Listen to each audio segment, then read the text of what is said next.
thinking about wrapping it up, and what is the if you were put to a gunpoint Yeah.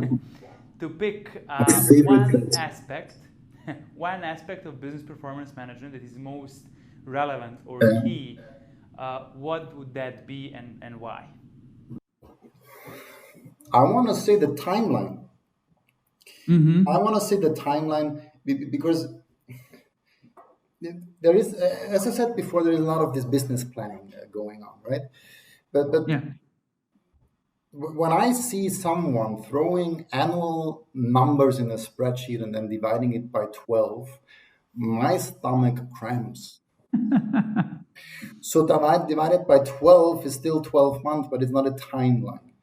So to me, it's kind of, if you have a financial plan that shows an increase of, I don't know, 200% in sales in November, and that's why the year adds up, but you actually have a financial gap already in March or April, you never come to November. So you're never Mm-hmm. able to realize that 200%, leave alone if this was plausible or not. Let's say it is. You never make it there because the financial gap throughout the timeline is the one thing that most people just tremble, month by month, and not this is the budget, I divide it by 12, and that's now my plan. A company like Microsoft might do it that way, no bad feelings. But Mm-hmm.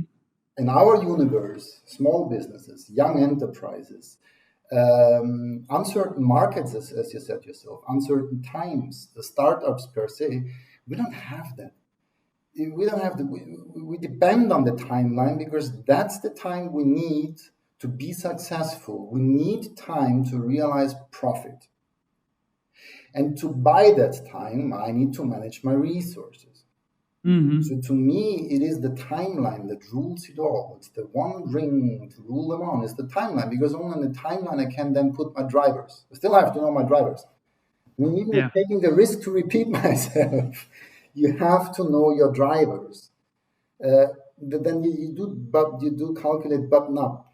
You really try to think when am I doing what, and this one is the timeline, and then everything falls in place because the drivers on the one side, the timeline on the other side, you have the impact of the drivers. You can see the reciprocities, and it is the timeline that makes the difference between a plan that is more like, how should I put it? It's not a plan, it's more like a bad habit you should lose, or an Mm-hmm. actual financial plan. And that's why what we do first is always applying the timeline. Also looking backwards, by the way.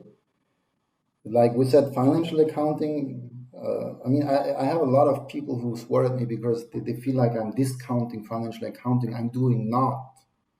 I do not discount financial accounting. I just see it for what it is. It is a source of data looking backwards into the past.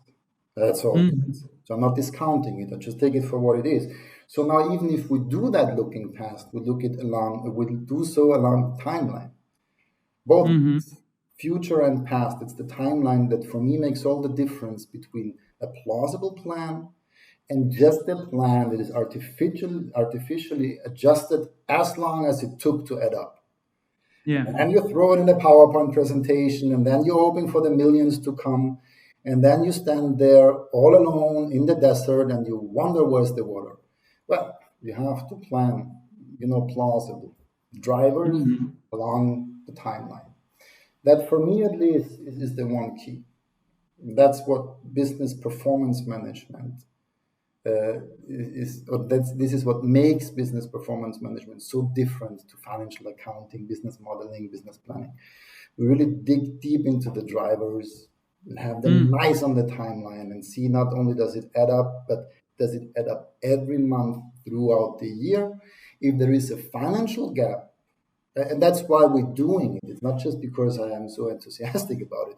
We're doing it to figure out when do we have the financial gap. Key is when. That's why the timeline, I emphasize so much in the timeline now. When do we have the financial gap? Because then I can start managing to close it. This is Mm. all we True. do. So it's not genie from the bottle. You try to figure out.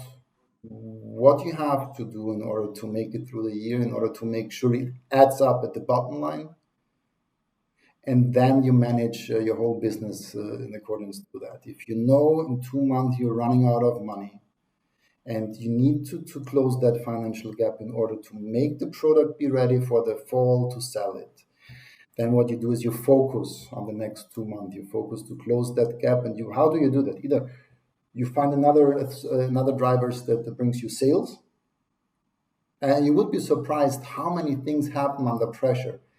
That a half-finished product suddenly reveals itself with a functionality that can be utilized for sales, short-term sales. It's beautiful. That's why I love my life so much, or at least my job so much. It's beautiful what happens if you actually focus on it. So either you boost sales, so that means from your own power, Yeah. you go and get capital, equity or borrowed money, whatever you have to figure out, or you rearrange your budgets, you rearrange your spendings. I mean, it's one of those three. There isn't much more to it.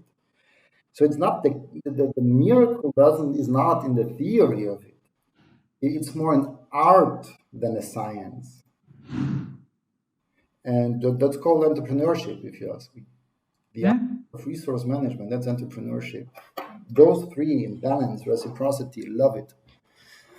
And we're Perfect. trying to help as much as we can with our, I want to say, not love to numbers, but with having realized the importance of numbers. That's what we do. I mean, personally, I'm doing it for nearly 20 years now.